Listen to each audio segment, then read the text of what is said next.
Marketing and Finance Committees. I'm Brett Ludwig. Tom Welter. Sarah Sletten. J.R. Kennedy. Alright, here's just an overview of both our topics. We're going to talk about the current state, new crops, strengths, weaknesses, and short-term goals for each.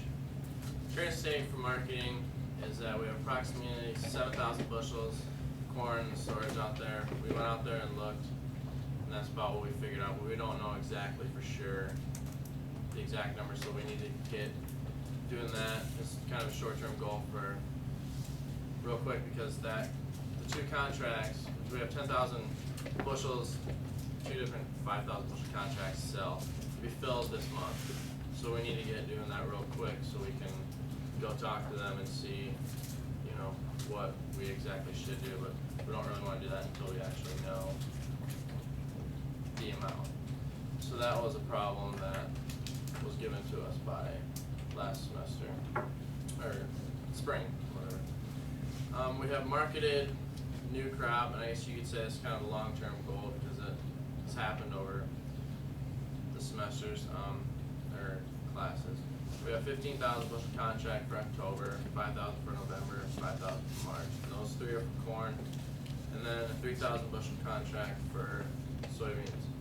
And that is, the soybeans was 84% of our projected.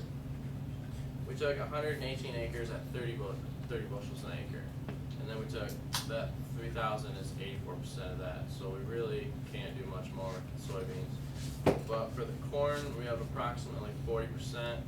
That 25,000 is approximately 40% because we took, well, I guess you'll see in the next slide our exact numbers we did with that too.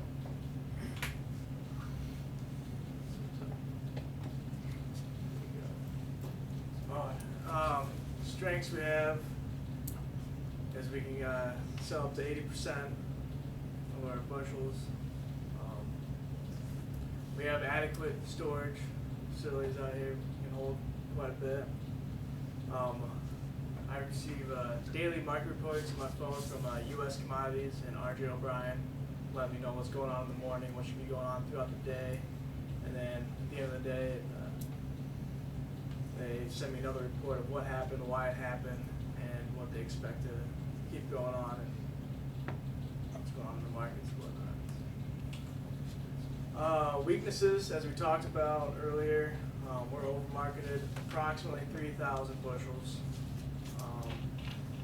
We're going to have to go in and sit down or talk to Lincoln Way Energy about this and figure out what we can do to resolve this problem. The reason we're over marketed is poor organization and poor communication. We've had some missing contracts we've had to have sent to us. We'll talk more about that in the short-term goals. As I said before, we're going to meet with Lincoln Way Energy. We can sell approximately 80% of the remaining new crop. We won't sell that much because we're going to leave some for the fall class, obviously. But with the prices where they're at today, we can't really let opportunities like this go to go short in the market.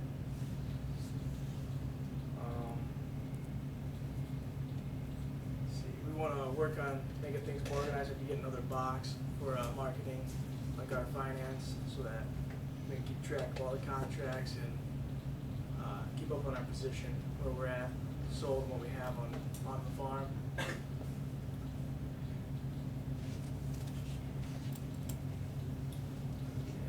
Yep.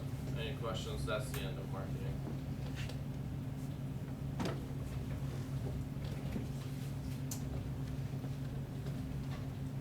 What's the current pricing?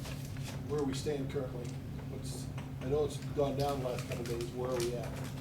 For markets? Yeah, what's the current market? Maybe what December? Well, yesterday it closed down.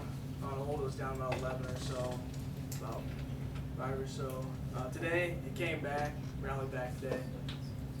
It's let's see, D's for new crop will be 680, about approximately 679.5.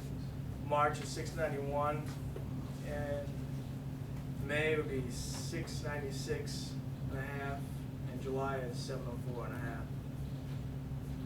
That's on the board? That's on the board. That's without basis. What's basis running, do you know? I'm not sure what basis is running. I know for old crop right now, it's really closed in. It's about at option or going higher.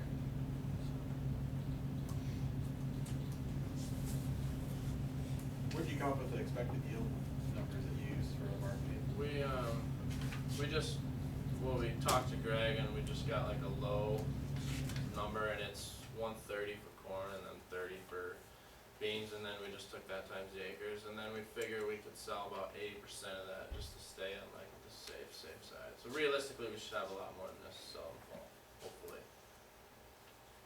When are you guys planning on meeting with the ethanol, or is that what it is, the ethanol plant that we're over contract, so like we know what's going on with that for sure? Just as soon as we can, and probably when we get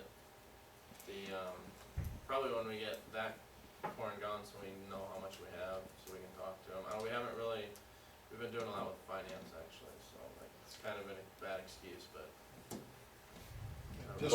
Both those contracts are for Yeah. June, right? Yeah. So once one's delivered, you'll have a pretty good handle on what's left. Yeah, so that, we kinda need to do that before we can really, Yeah, we got the one bin cleaned up this morning. We delivered approximately 1,350 bushel out of that bin. So now whatever's left in this other bin, added on to that will be where we're at. So, and we'll keep working on that. I see they're gonna be open all week now, so we'll have 2 more days to deliver this week and get as much in as we can, so we know where we're at. Just a little help on this other question, because I was gonna ask the same question. I believe it was 80% of our lowest yields from last year is what they calculated for those numbers. Does that sound right, Greg? Yeah, and what I talked to them was about in my 20 years here, what the lowest yield has been. And that was, both were in the flood year '93. I think our corn averaged about 130 and our lowest beans were around 30 bushel. So they wanted to be very So conservative. worst case scenario, if we got as bad as '93, that's kind of what we could expect, so that's kind of what I let them in on.